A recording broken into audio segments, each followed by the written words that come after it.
Assalamualaikum jirra jirtu ilmaan Oromoo akkamii fayyaa keessanii baga jiraatanii guyyaa har'aa geettan akkamii har'an tana waan ajaa'ibaa akkam isinii fidee dhufee aappii miti kuni akkanumatti aappii keessan kan barbaaddan kan nama jalaa dhoksuu feetan akkamitti akka dhoksifattaniin isinii mul'isuuf dhufe waan ajaa'ibaati jawaanumarra jira. Waa fagoodhaa pilistoorii keessa seennee gabbuufnaa bakka kana seennee gabbuufnaan hin jiru akkanumatti waan gabbuusnu jechuudha jawaalarra jiru. Kanaafuu gara barumsa kennaa dabrinaa barumsi kenna waa'ee maaliitii hojjetan waan aappii kenna kan dhoksuu feene eessatti akkamitti akka dhoksifannu kan nu barsiisu jechaadha. Kanaafuu gara barumsaa deemnaa warroonni chaanaalii aamiin tooppii sabskraayibiin godhin akka sabskraayib gootan isin gaafadhaa. Galatoomaa warra sabskraayib gootaniif kan godhanis akkanaaf gootan isin gaafadhaa. Oromoo wal guddifna na guddisaa isin jaa. Kanaafuu barumsi kenna kaardhaa aappii kenna kan dhoksifachuu feene akkamitti akka dhoksifannu wal barsiisuu fi kanaafuu tokkoffaarratti bakki seennu bakka tanaa jecha bakka xiyyeerra jiru tana mallattoo sadii tuqaa sadii kana gattuina. Tuqaa sadii kana gattuineeti as keessa seenna. Home screen setting ka jedhu keessa seenna. Tokkoffaarratti short ka jedhu lammaffaarra seenna jecha.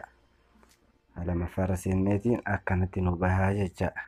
Akkana yeroo gadi bahee nu bahee eessa dhahinaa akkanu siidaa gadi buune akkanu qajeela gadi buune eessa dhahinaa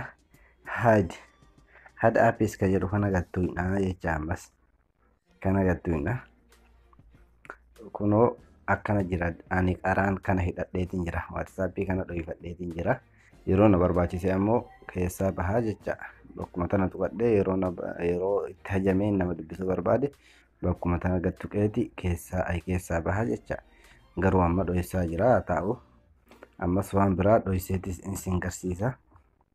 Isinis akkanaatti akka dhoksifattan waan dhoksisaa tokko yoo jawaala keessan irraa qabaatanii dhoksifatan amma iimoo lama jira bakka kana iimoo kana dhoksiseetiin isin garsiisa. Dhoksiseetiin isin garsiisa jecha. Kanaafuu eessa dhahinaa aappii ka jedhu kana gattuinaa. Aappii kana gattuina jecha bakka kana amma dhokatee jira. Fakkeenyaaf mee eessa deemnee amma laalla aappii iimoo kana laalla iskiriiniirra jecha. Dhokate moo dhokanne dhahineetiin laallaa jecha. Bakka inni jiru qara bakka kana jira.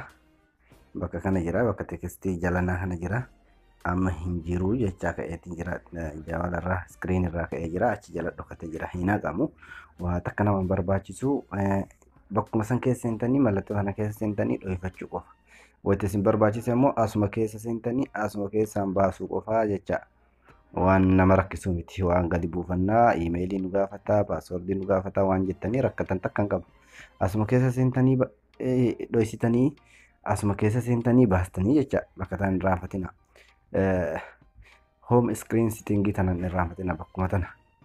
Bakkuma tana seentanii asuma keessaa baastanii asuma keessatti deebistanii jecha yeroo irraa hajaa fixattan. Amma ani waan dhoksisanii lachuu baaseetiin isin mul'isaa jecha. Waan dhoksisan baaseetiin isin garsiisaa jecha. Kunoo WhatsApp fi iimoonis as dhokatee jira. Amma ni baasaa jecha bakka kana. Itti fayyadamuu fedha waan ta'eef fakkeenyaaf ni baasa. Iimoon bahee amma WhatsAppiin kunis ni baha jecha. Kunoo amma bahee jira. Amma bahee jira. Duuba deebineetiin laallaa jecha.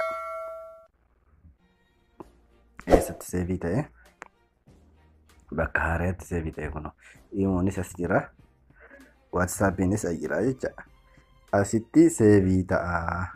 Booda asumarraa fuutanii waan isin barbaachise itti guuttatanii wayita hajaa teessan fixattan kaatanii achitti deebistanii jedha. Barnoonni kenna kaaddaa kanuma waan ajaa'ibaati waan hedduu namatti tolu waan anis itti fayyadamaa jiruu fi kanaafuu galatoomaatii waan na hordoftaniif chaanaalii kiyya sabskraayib laayikii fi sheerii gochuu hin irraanfatinaa isin jedha. Galatoomaa.